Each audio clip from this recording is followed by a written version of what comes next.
ഏട്ടാ ഒരു 500 രൂപ തരാവാ. 500 രൂപയോ? ഇപ്പൊ ഇതിന് 500 രൂപ?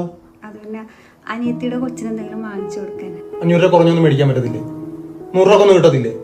100 രൂപക്കൊക്കെ എന്ത് കിട്ടാനേട്ടാ?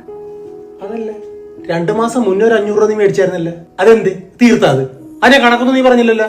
അല്ലേട്ടാ, അത് ഏട്ടൻ തന്നെ എന്റെ അടുത്ത് ഒരു പ്രാവശ്യം 200 മേടിച്ച് പിന്നെ എന്തോ കാര്യത്തിനൊക്കെ അതൊക്കെ എഴുതി വെച്ചിട്ടുണ്ടോ? നീ എഴുതി വെച്ചിട്ടുണ്ടോ? എഴുതി വെക്കണം. വളരെ കഷ്ടപ്പെട്ടുണ്ടാക്കണ കാശാണ് 500 രൂപ. അങ്ങോട്ട് ചോദിച്ചേക്കണം 500 രൂപ വെച്ച്. 2 മാസം മുന്നേ 500 കൊടുത്തതാണ്. അതിനൊരു കണക്കുമില്ല നോക്ക്. ജോലിക്കും പോകാനുള്ളൊരു കോപ്പിനും പോണില്ല. നീ ജോലിക്കും ഇവിടുത്തെ കാര്യം നോക്കൂടി.